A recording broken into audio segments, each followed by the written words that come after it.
You're welcome to Floodlight Daily, a ministry focused on faith and family. This video is the second part of a two-part video. This session explains the various causes of work-related anxiety and how it can be managed. It also explains how a person can build resilience in the face of stress or anxiety. Our speaker is Reverend Divisional Officer Grade 2, Isaiah Ezwa Amehia. He's a minister of the gospel with the Evangelical Presbyterian Church, where he's pastored for the past 17 years. He has a first degree in theology from the Trinity Theological Seminary in Ghana, a Master of Science in Counselling and Guidance from the University of Cape Coast, and a Master of Philosophy in Counselling from the Methodist University College. He's the Chaplain General of the Ghana Fire Service and also in charge of their counseling department. He's been married for about 25 years and has been blessed with 3 children. Your hosts for this session are Sue and Emmanuel Afutu of Floodlight Daily. How anxiety plays out in our workplace. So work-related anxiety. The number one I want us to look at is workload and pressure from our worksite. Unrealistic expectation that many a time are pushed by subordinate about our bosses. Deadlines, tight deadlines, unrealistic expectations.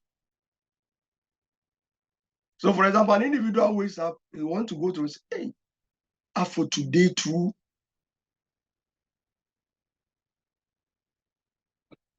my boss will worry me again, will overwhelm me with job. Remember, these can cause individual to be apprehensive and tense in a place of work. We can also talk about job insecurity. Job insecurity. Yes, you've gone to work, they've laid someone off. So as you wake up, hey, is it going to be my turn the next time?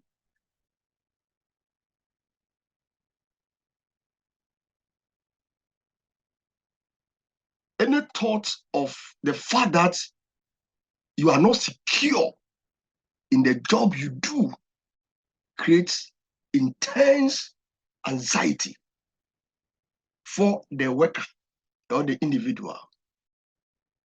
Can we also talk about interpersonal conflicts in the place of work? There are supervisors, managers whose way of communicating create a lot of interpersonal conflict. So in the office space that is fraught with interpersonal conflict,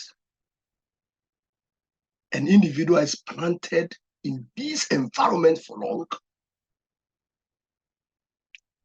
is a cause or a cause. It's a cause for concern. Bullying or harassment at the place of work. This harassment can be in the form of sexual harassment. It can be discrimination in the place of work. Significantly, this creates a situation that causes individuals to feel anxious and apprehensive.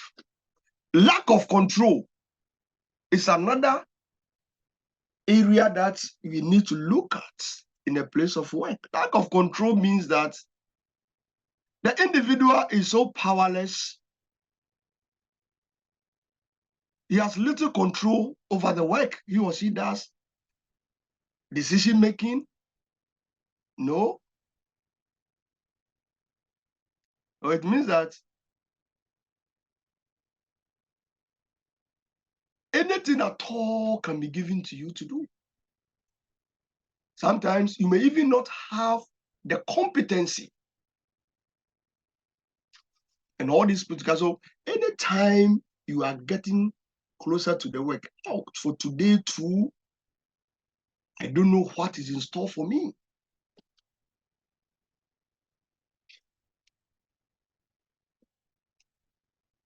Can you also talk about unclear expectations? Unclear expectations that when job responsibilities and performance expectations are unclear, constantly changing, is equal to the lack of control. It's every day changing at the place of work. You go there, you go to work. Oh, today you go to this place. And even on your way, you can be called back. That you know, go and attend to ABCD at this place. Job satisfaction, dissatisfaction.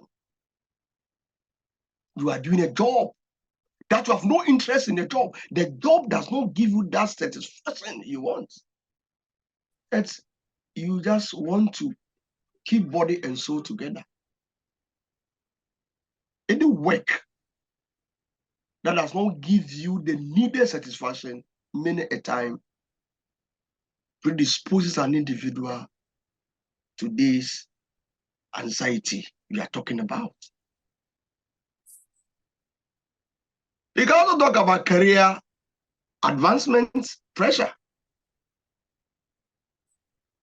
Some places, they say if you are not able to get this, you are going to be dismissed or you are going to be fired.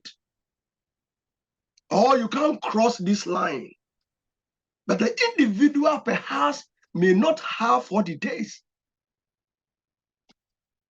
to be able to survive, to do the work. So there's always pressure on that individual. And that will be in the form of that individual. Way of life will always be tense in that work environment. Now, some of the health issues in our workplaces is also a cause of concern. But all that we are saying up to this point is that if the individual is having any condition under any of the anxiety disorders discussed so far, that individual will surely be tense in the place of work. For example, somebody is obsessive compulsive, has OCD. He gets to work environment, is so much concerned about health. But he's seeing that safety standards in that place is nothing to go to write home about. The individual would be anxious at the place of work. Now, lack of safety measures at the place of work, that leads to traumatic death of a worker in a place. For example, I witnessed a very unfortunate thing in one company where they deal with fluids. One worker was pushing a drum. The place was slippery. Hit the back, hit the back, the head on the ground, and immediately the worker died. So what happened was that now all the workers within that environment, anytime they are about to go to work, they say, hey, I can also die here. That is where a colleague died. That is where a colleague died. The thought that is going to work where a colleague died is enough to stress that individual up. But he has no option than to go to that place. So basically, we have identified about 10 things that can cause individual to be anxious in a place of work. Sometimes too, in this our age, where people pretend to go to school and take big titles, meanwhile the school has not gone through them. These individuals may be given jobs, and the fact that the knowledge they seek or they portray that they have is not equal to the task, it creates high level of anxiety within the individual. Now, we need to see how best, but before that, before we look at other things we can do to be resilient, I want us to, there's a question I want us to answer, that are there some people who are prone to anxiety? And the question is, yes. There are 3 types of personalities. Those of us who have fair idea or have heard of personality disorders, about 3 types of personality disorders. That's a cluster C. And this group of individuals are characterized with anxious and fearful thoughts. One of them is avoidant personality disorder. Now, sometimes people look at these personality disorders as not existing. I am telling you, they exist. The avoidant personality disorder individual has pervasive pattern of social inhibition. This individual is afraid of venturing into where people are gathered, social settings. This individual always feel inadequacy, low self-esteem. Is also hypersensitive to criticism. When he does certain things at the place of work, and he's so, oh, darling, or you mentioned the name, Mr. Jack. You know, this thing, it should have been done this way. The whole thing is that we may not be in control of our supervisors.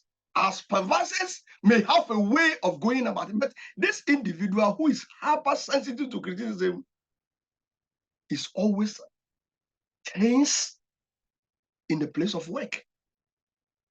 Fear of rejection, the fear that, oh, to do something and say that, no, you have not done it well, or just to rebuke the individual, is a no-go area for such people. Dependent on those they feel comfortable with. So if they feel comfortable with one individual, in most places of work, these individuals would like to always work with those that they feel comfortable with. And this individual in the place of work is so anxious. But let me say this before I move on to the next personality, that nothing can cause you to be anxious without your permission. Nothing can cause you to be anxious. Nothing can disturb you without your permission as an individual. Nothing. So it is your mental appraisal. It is what the distortions you bring on board many a time is responsible for that. All right, Reverend. Yes. Good evening. Sorry. There's a manual here. Yes. Okay. I think it's a good place to pause a while. Yes. Before you move on to the other points. Okay. In fact, that's a good place to stop. He said nothing can cause you to be anxious without your permission. So please don't forget your point. You started with the first point, avoidant personality disorder. Yes. And Yes. I think you're moving to the second and the third. All right, but I Yes. wanted to track back a bit. Yeah. Also because this is a bit interactive. Wanted to track back. You gave the 10 points. Yes. All right, the 10 reasons. And just to track back before you move so far, I don't know how far you're going, but before you move so far and then we can't come back. Yes. Okay, let's turn on our videos. I think the network is okay now. It looks stabilized now. So yes, all right. So maybe you can also turn on yours. When we started, I think it was a bit hazy, just so we can, okay, we can connect better. All right. So you mentioned in terms of work-related job satisfaction. I'm in a job, but I don't love the job. Yes. Talking about work-related satisfaction. What do I do if we just take job satisfaction? I don't love my job and it's causing me anxiety. What should I do? But it's what puts food on the table. How do I overcome that? How does anyone overcome that? That's very brilliant question to ask.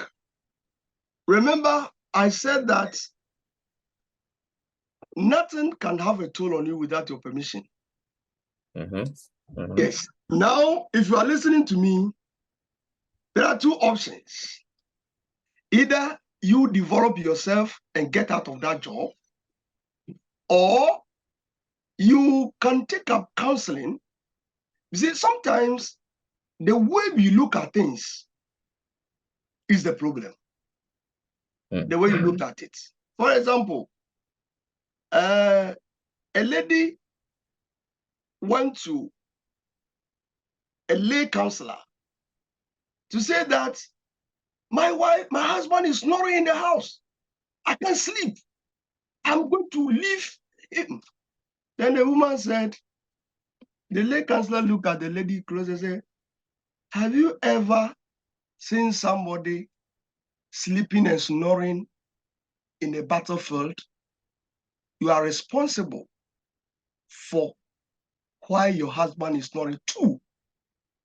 If any bad person is passing around and hears that a man is snoring in the house, you see that, oh, actually, there's someone in the house. Now, what happened is that the lady now laughed and said, oh, after all, I've been dwelling on a thought that is disturbing me for nothing. This individual can identify one thing about the job, heighten it, change his or her beliefs about what is causing the anxiety, and he can still work there and be okay. Remember one thing. In my studies as a counselor, I've come to realize that anxiety is in the mind of people. We bring it to the workplace. That's why I started looking at the various forms of anxiety disorders. And this individual can be helped through counseling, and he will do two things. Either he will develop a new career and drop that career that is driving him or her crazy, or identify one good thing about the work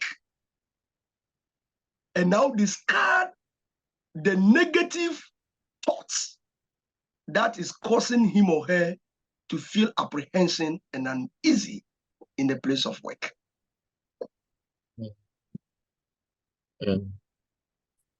Okay, so Reverend, your point is that identify something that you like about the job, try to expand it, and make it a point of satisfaction.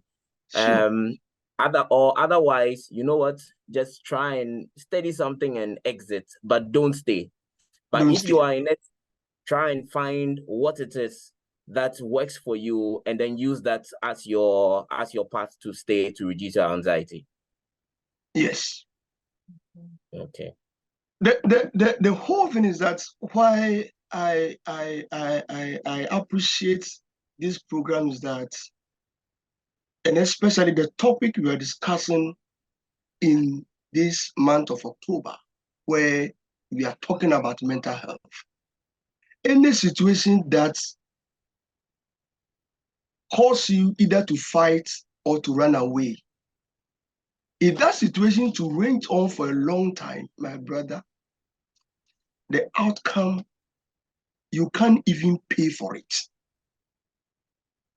It is not in the interest of any individual to, because for the anxiety, as I said earlier, the one that will cause you to function. For example, you call me to talk here, I have people who have groomed me. My friend is that, oh, I must not disturb this. So I have a little bit of what? Healthy anxiety that will cause me to perform. That's But right. now, if this anxiety ranges on for long, I am going to disable the mechanism that is causing me to survive. And I talk about the anatomy of it, because by way of building resilience against anxiety, we need to have basic understanding of how this body that God has given us works. It works it's so fantastic.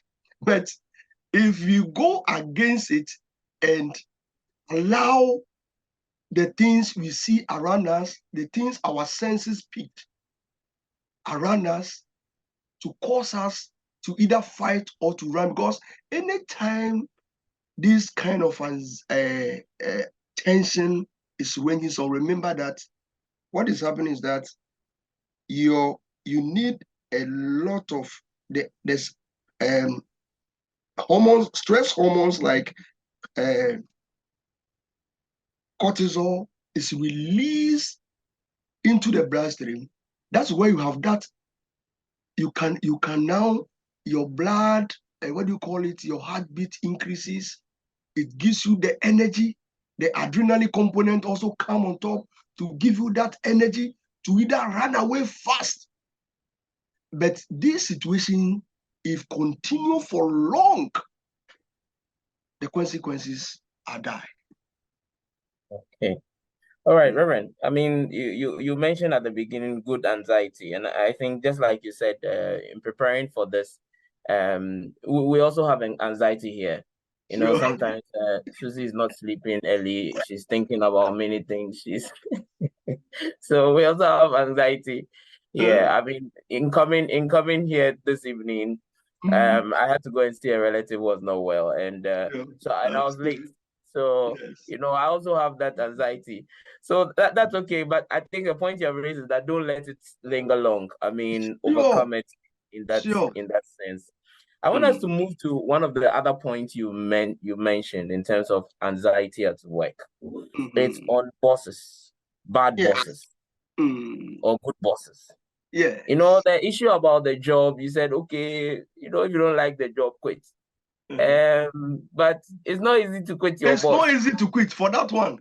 It's not easy to quit your boss. Yes. You are going home, you're going to work every day to go and meet the guy or the woman who is tormenting your life, literally. What do you do in terms of managing that kind of anxiety? Oh, that's interesting. Normally, issues happened. It is the way you go about it. No, many a time, such situations like the bosses we are talking about with the home that created anxiety is about one person either feel that he doesn't have the capital or the trump card to bargain. You can always talk about issues there's a way to deal with bosses who are tyrants by building assertiveness. Now, this thing I cannot describe it is a technique that any counselor, professional counselor, can assist individual through becoming assertive. This tyrant way of doing things. For example, he talks to you, and sometimes because you feel that, oh, I cannot talk, you put your hands at your back, and then you go home to cry. Now, there's a way out. It can be role playing. You rehearse how your boss torments you, and now identify the tormenting points, and now build a way of going around what he or she does. For example, he sometimes gives certain orders to put you off. So you build assertive towards that. You look at it is something that is you are not going to do it overnight, because the problem that you have that is causing you not to be able to dialogue, not be able to kind of not to say to speak your mind, but to let your boss be aware that what he's doing is hurting you. What is making you not be able to do that is as old as yourself. That's what I want to say on this platform.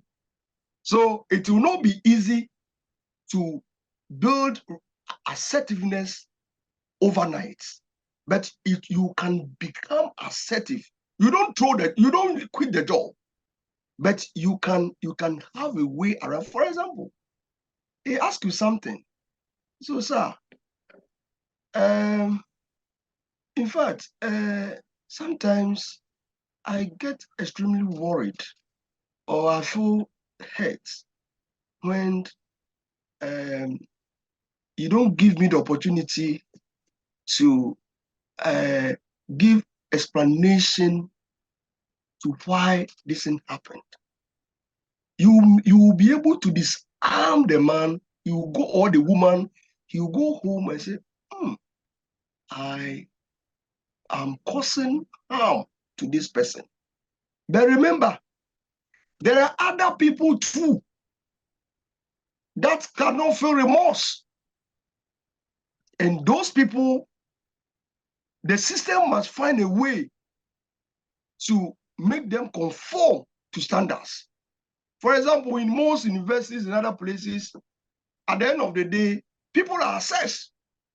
And those assessments must be taken seriously, because there are a lot of persons too who have issues and it's gotten over them.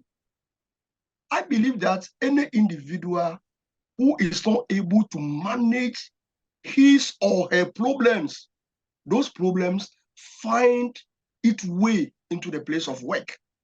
And that would cause others to be anxious, will cause others to suffer in the place of work. So there are two ways. Systems must learn to deal with such individuals who are tyrants, because at the end of the day, their actions and inactions would cause the workers to be unproductive. Because if you constantly cause me trouble in the place of work, and I leave the place of work the whole night, I cannot sleep, and if I'm coming to work, I'm anxious, I'm tense, I cannot be productive in the workplace. So it takes two to tango. Systems must work and take notice of such individuals who terrorize people at the place of work. Reverend, it's good it's coming from you, from the fire service. You know, you people are a part, not, you're a military organization, you're a service organization. You know, in your parlance, they say what? Obey before you complain. That's and do before you complain. Do before you complain. Thank you. Yeah. So in that case, we can practice assertiveness, but you will not be able to speak out. And every day you come to work, it is a do before you complain. But I wanted to take one part of what you said in terms of you know, it's time for us to take appraisals very seriously. What's your view today in terms of the appraisals? Your manager or your boss tells you that, you know what, if you rate me badly, it will go against you because it's tied to your salary review. So you know what, if you have any problem, don't put it down on the sheet. Let's discuss it. So your boss always looks good, but you're suffering because you also know that it would also come back to you. I want to understand what is your take on that, because then it looks like a spiral which will never be closed. Because if I put it on the paper, it will come back to affect me. And then your boss says, you know what, look, don't put it on the paper. But, you know, so your boss looks very good, but every day you seem to be suffering. I want to, what's your take on that? We can be assertive, we can be all, but nobody knows. It's just between the two of us because it never goes anywhere. So before I answer that, at very early on in life, I had a coping strategy. Now, you tell me to stand up, to embarrass me in public places or wherever. As I stand up, I tell myself that in my heart, I'm sitting down. So I don't feel. Just say, but sorry, but I'm sitting down in my. So this attitude, I can stand so many hours, I'll not get tired. Because inside you are sitting down. Oh yes. Now to answer your question, you see, what I'm saying about this appraisal issue is that we can make it anonymous. The people under you. Normally in the universities, when we are praising the descent, sometimes there's no name column or it's no name column, because you must always find a way to fish out people who are manipulative, people who are terrorizing people at the place of work. I want to say that a lot of people die prematurely by the nature and the condition of the place of work, because he or she goes to that place and is terrorized.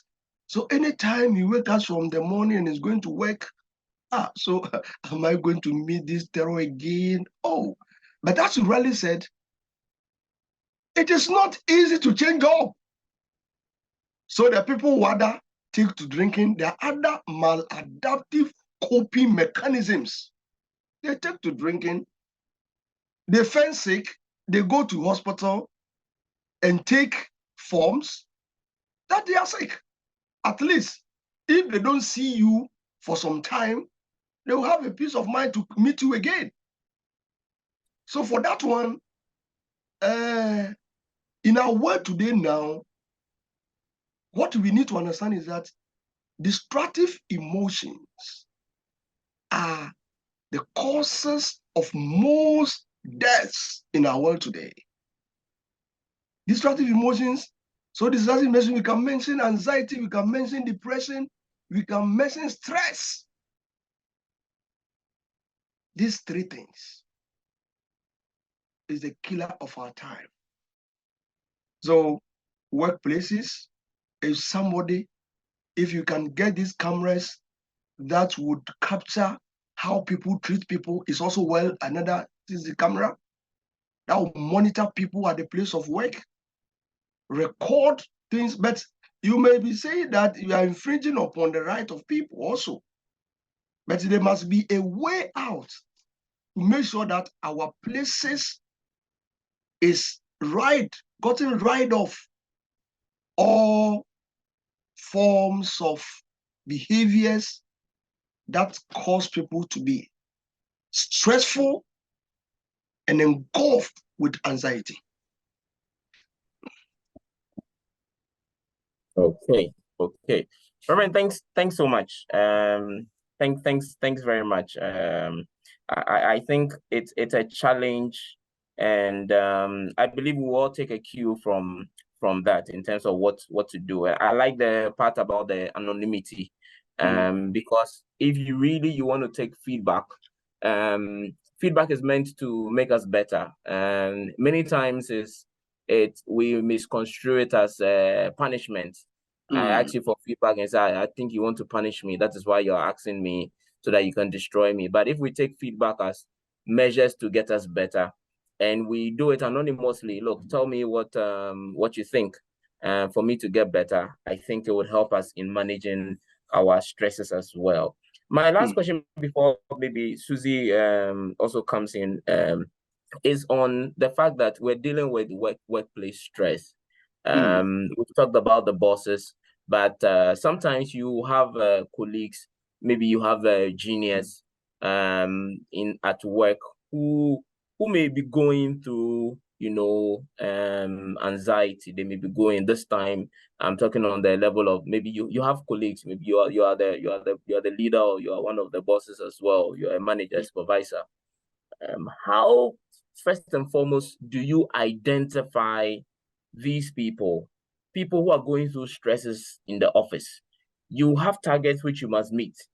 You have deadlines which you must meet, but maybe some of them are not bringing up their weight, and it may be as a result of maybe stresses that they are identifying, and we want to seek to how do we identify it, and then how do we support them. So, Rep, if you can give us maybe some insights on this, how do we deal with our colleagues, our workplace colleagues who are going through, how do you identify it, and how do we get to support them?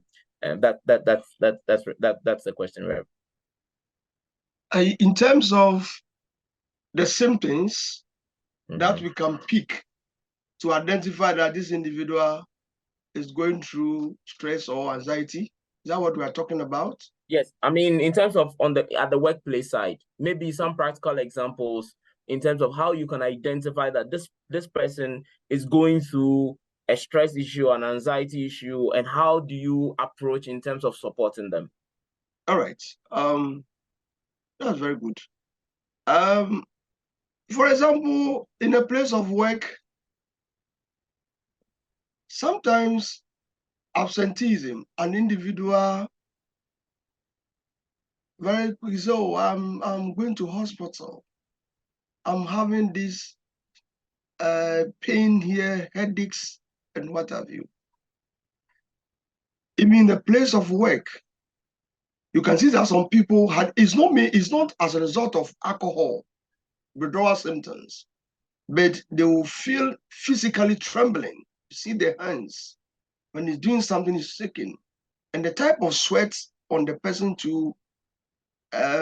It's not the kind of, maybe somewhere even in air conditioning, but the person's facial expressions, and even sometimes when we are talking to the person, it's like the concentration is not there.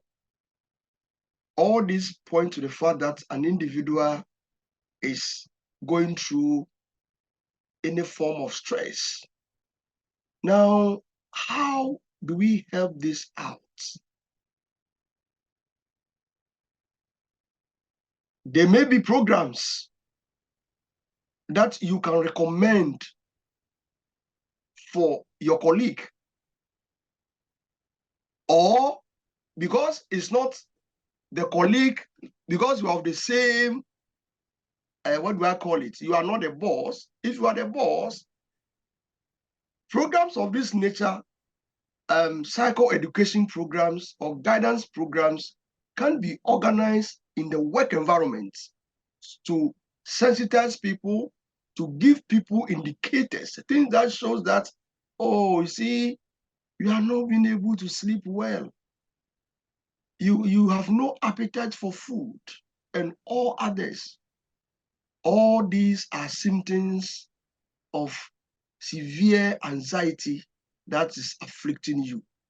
One thing about the human being is that when you have the knowledge, how to go about it become the next option.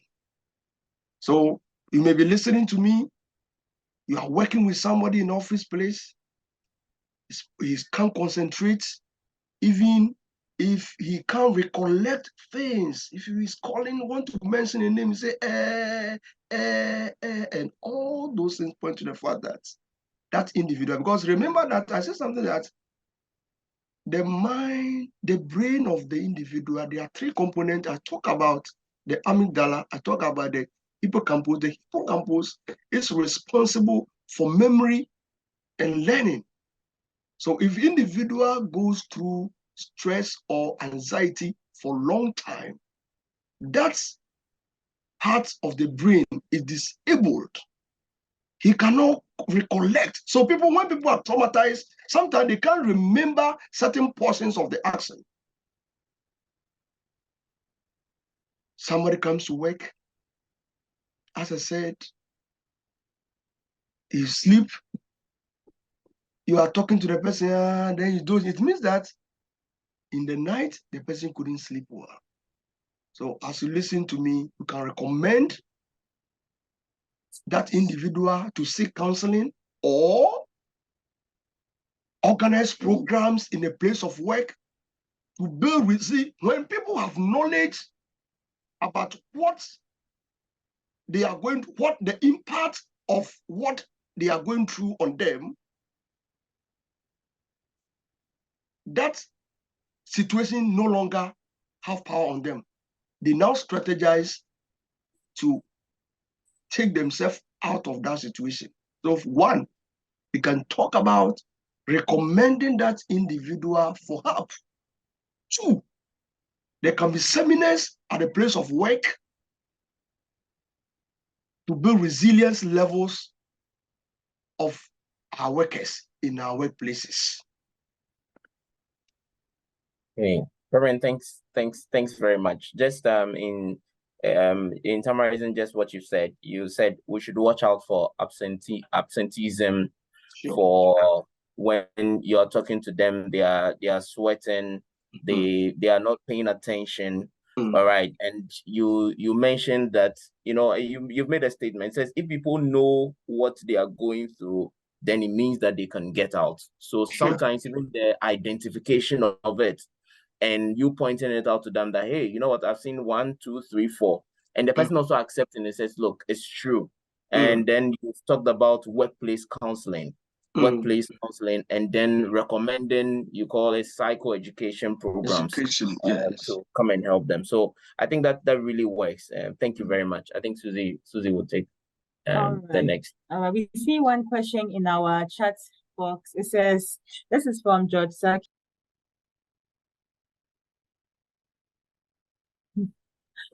All right. He says an individual always cross-checking to see if the iron or gas has been inadvertently left on. Checking the locks over and over, ends up finishing all the ironing in the evening. And he's wondering if this is all right or it's a form of anxiety disorder. Yeah. All right. We cannot just conclude. But if the regular checking become one too many with the individual, there is a cause for concern. For example, you live with that individual and say, this woman or this man will always stress me out. Going to check. So it's there is checking and washing. Checking and washing. You check. What is, you see, the other part of the brain is telling the person that you have not locked the door. And that thought keep coming every now and then. So the individual take the steps to go and check that individual is not free.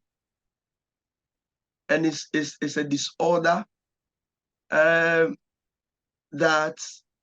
can be helped in this time and age so easily. No. Okay. Maybe just a quick addition to that point. I think if you have been robbed before, you can have that kind of anxiety. You know, Yes. yes. If you've Now, gone now through it ceases to be anxiety. It's become post-traumatic stress disorder. Okay. Because Okay. anybody that is robbed will always relieve if it develops post-traumatic stress disorders, will now associate the door because the robbers came through the door. Is that not it? That's So, right. but the whole thing is that do robbers always come through the door? So in counseling, you will look at it's a distortion that it needs to be restructured or corrected. Because the armed robbers can come through the window or can come through elsewhere. So it is because that individual, and you know that in checking the door, if in the case of armed robbery, the person relieve the experience. If he's sweating, you begin to sweat as if the armed robbers are here. And that makes that anxiety very serious, that you need to work at it. Because over time, that mechanism that is to give you alarm, it means amygdala now is defective. So it can inhibit. For example, if danger is looming and we are able to put the danger to a stop, at least you sit down and now the alarm stop, now the alarm now stops. It means that the danger is taken care of.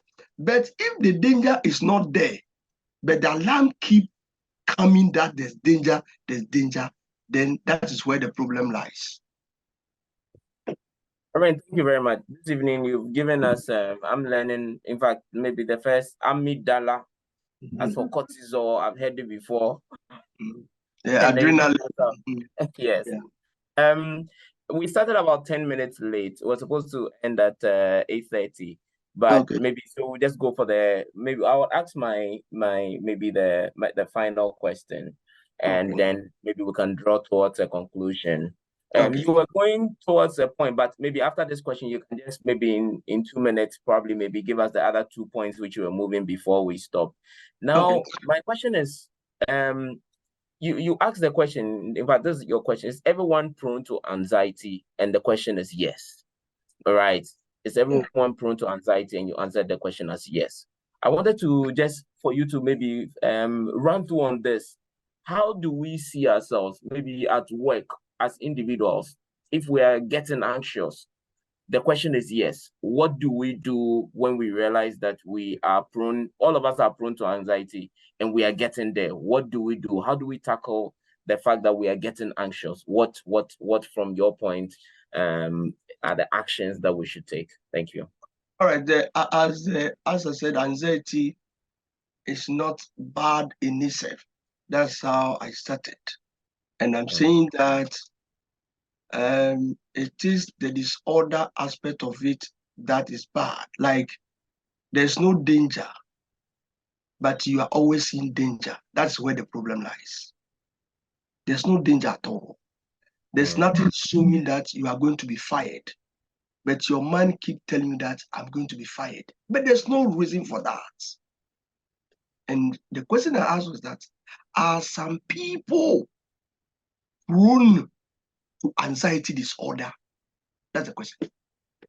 So I was saying that when you study personality disorder inclination, the cluster C have 3. When you say personality disorder, that an individual's way of thinking becomes so inflexible, becomes so rigid, and that as a result of that thinking, that individual is is not of him or herself, or cannot give off the best. So I talk about one, avoidance. This individual want to avoid certain situations. I talk about it. So avoidant personality disorder. And I said that that individuals keep telling themselves that, oh, I'll make a fool of myself when I begin to speak in public. Or even if I eat in restaurants, I'll make a fool of myself. No, but what are their thoughts?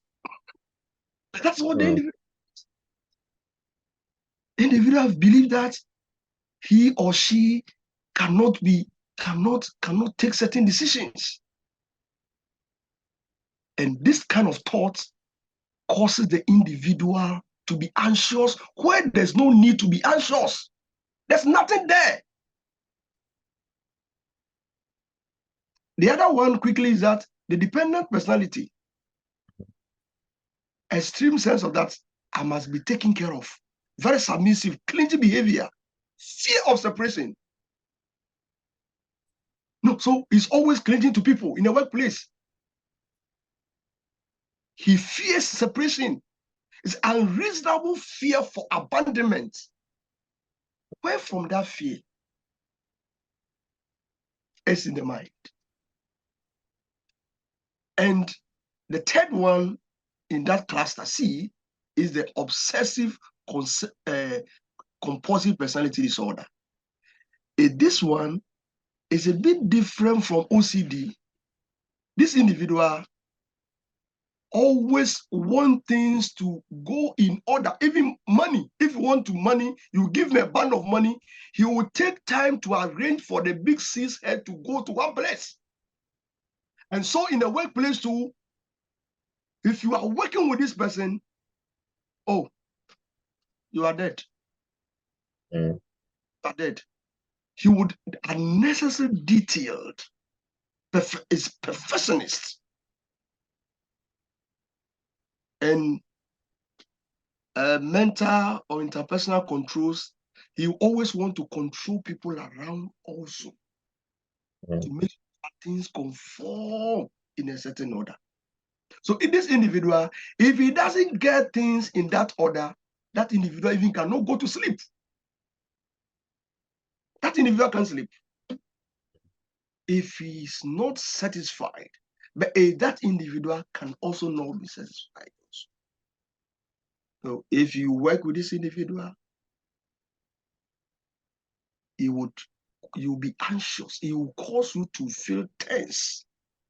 So these are the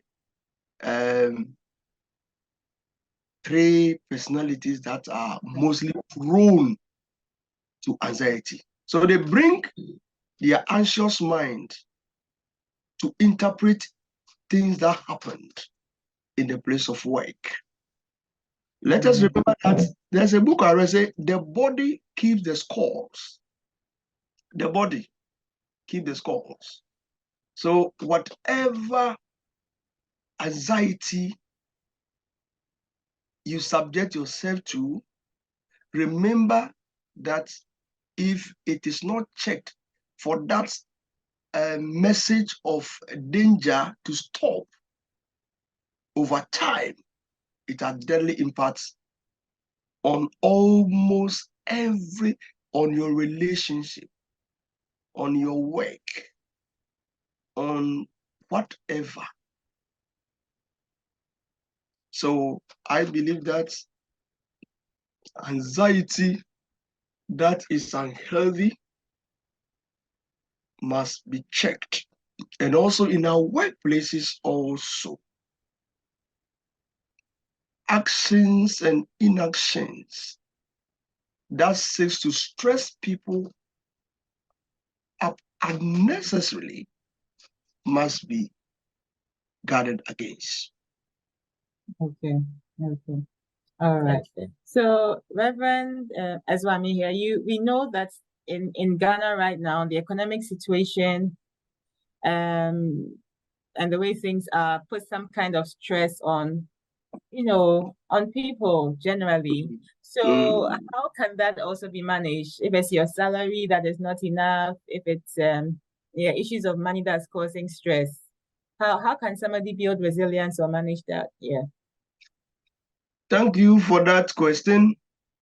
Resilience simply means that ability to bounce back after being hit by disasters of life. Now, the economy, there are two things you will do. Either you are finding ways and means to create sources of income, or you control your expenditure. Two things is what I see. That's Because you cannot, there's, in this world, except that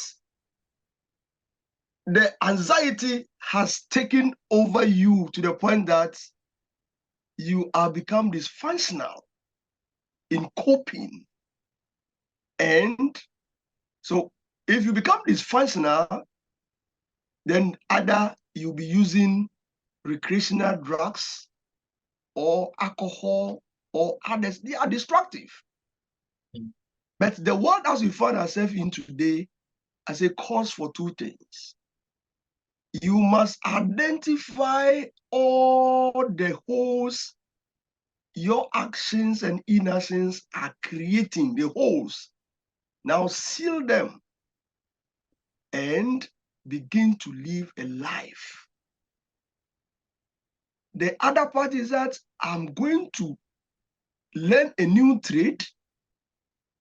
So when I close from work, I get some source of income from there. But as I said,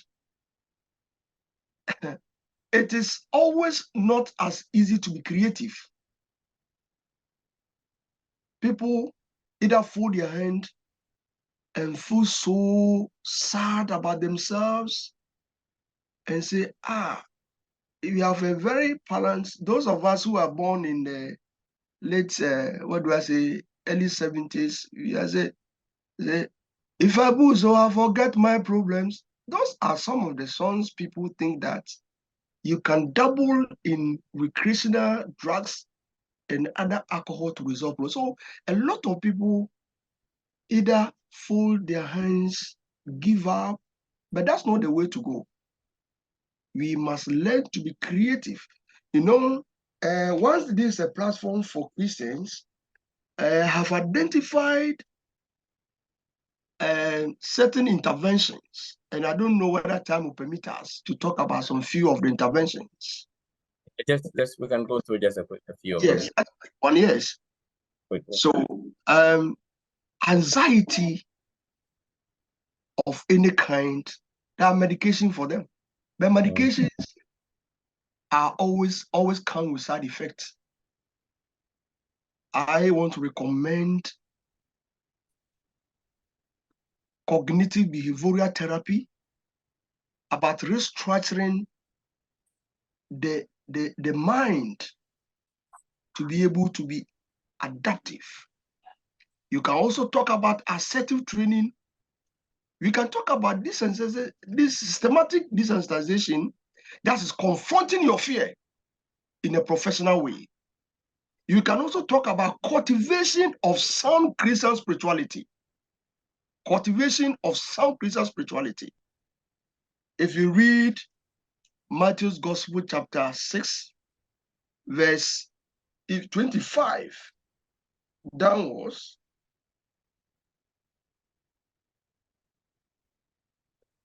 therefore, I tell you, stop being perpetually uneasy or anxious or worried about your life, what you shall eat or what you shall drink. And if you jump to 20, it says, and why should you be anxious about? No, let's 27 say, and who of you, 20 chapter, verse 20, verse 27 of Matthew chapter 6 say, and who of you by worrying, and add 1 unit of measure to his stature or to the span of his or her life. You can also look at Psalm 94, 18 to 29. You can also look at Philippians chapter 4, verse 6 to 7. And I believe that as people of faith, we will be able to overcome all kinds of anxieties by filling our minds with the word of God. Because really, nobody can add an inch to his height or her height by worrying, but by relying on God, we can be creative and you will be adaptive to situations. The thoughts that keep stressing us up or cause us to feel anxious will cease to flow. You will become productive at the place of work. And as we build social support, we start from the home.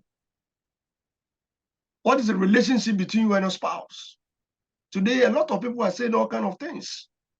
But I know for sure that Christian faith has saved a lot of people from needless anxiety, and it will do the same and even better for us in our time. Thank you. All right, thank you too, Reverend. There's a question from Engineer BB. He wants to know if anxiety is transferable from parents to children. And then he also wants to know how to identify the signs of anxiety in children. How do we identify the signs of anxiety in children? So that will be our last question for tonight's week. Yes, there's something we call conditioning. Conditioning. You can be conditioned by your parents to develop anxious brain. It's so easy. So if you live around people who worry excessively, the tendency that the child will take after the parents is very high. Now, anxiety in children, normally children who urinate on bed, shows that the child is going through intense anxiety. Also, the child's performance in school can also be give us a clue. And even that some children, when you give them something to handle, they break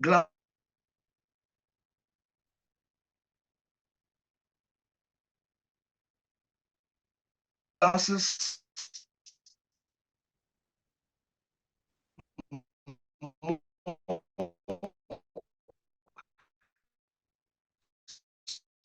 Something small is just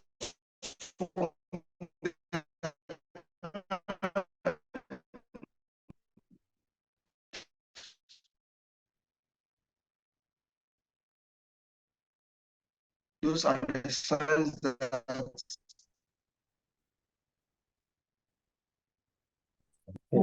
that child is going through a lot of anxiety. All right. Okay. All right. So, Reverend. Okay. Reverend, can you hear me? Oh, Reverend I think it's dropped off. Oh, he's here. Okay, Reverend. Okay, Reverend is back. Okay, Reverend, welcome back. You're muted. All right. Yeah. Yeah. Okay, welcome back. So I think that was it. On the last question, I think that we can explore further. I think child anxiety is an area that we would need to sort of look at. So I'm sure to the person who asked the question, Engineer BB, I am sure later in one of the programs we can sort of explore further in terms of child and anxiety. Because I've heard, some, funny comments, children say, I'm stressed. And, these are real things, Sure. and today, can a child be stressed? And how do we identify? And I think, Reverend, you touched on it briefly. And I think in summary, I think you made some very, very good points in closing. In terms of how to get out of the anxiety. You talked about getting through cognitive behavior therapy, more to do with the mind.